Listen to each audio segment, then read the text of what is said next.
আপুনি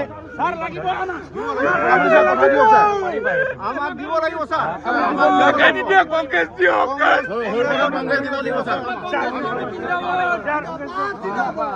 কংগ্ৰেছ কৰ্মী জিন্দাবাদ আমাক কংগ্ৰেছ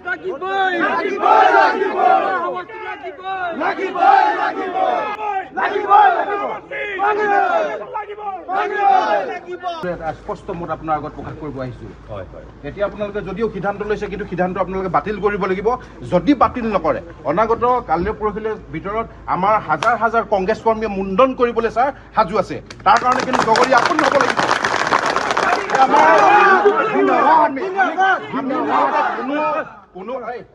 কোনো আমি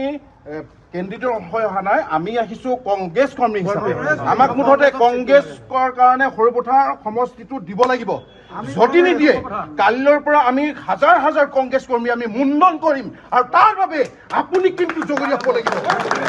আৰু দায়িত্ব আপুনি ল'ব লাগিব কোনো ভেটি নাই ছাৰ কোনো ভেটি নাই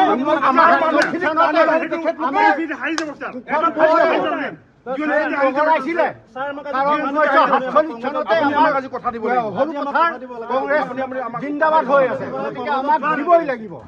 আৰু আমাৰ 1947 চনতে আমাৰ কুশল কোঁৱৰে তাত মানে গাড়ী বগৰাইছিলে আৰু সেই তেতিয়াৰ পৰাই আমাৰ কংগ্ৰেছ আৰু ভাৰত স্বাধীন তেতিয়াৰ পৰাই হৈছিলে তেতিয়াৰ পৰাই আমি কংগ্ৰেছ হৈ আছো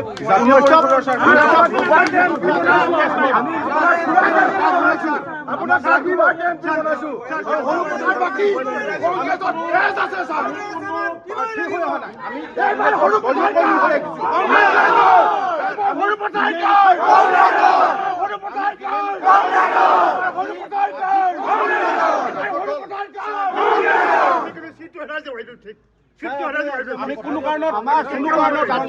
আমি কেতিয়াও হেৰি নকৰো কেতিয়াও আমি আমাৰ সৰুপথাৰ সমষ্টি মুঠতে কংগ্ৰেছৰ বাহিৰে আমি অন্য কোনো ছাপৰ্ট কৰিব নোৱাৰো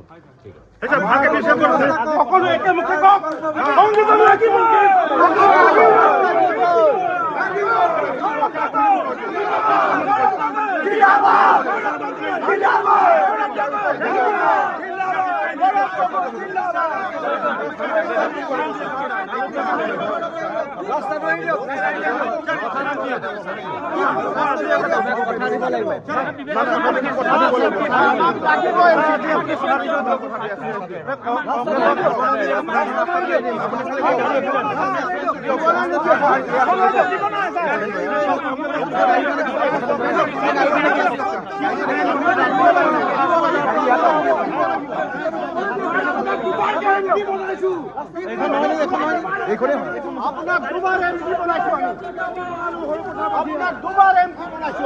আপোনাক দুবাৰ এমপি বনাইছো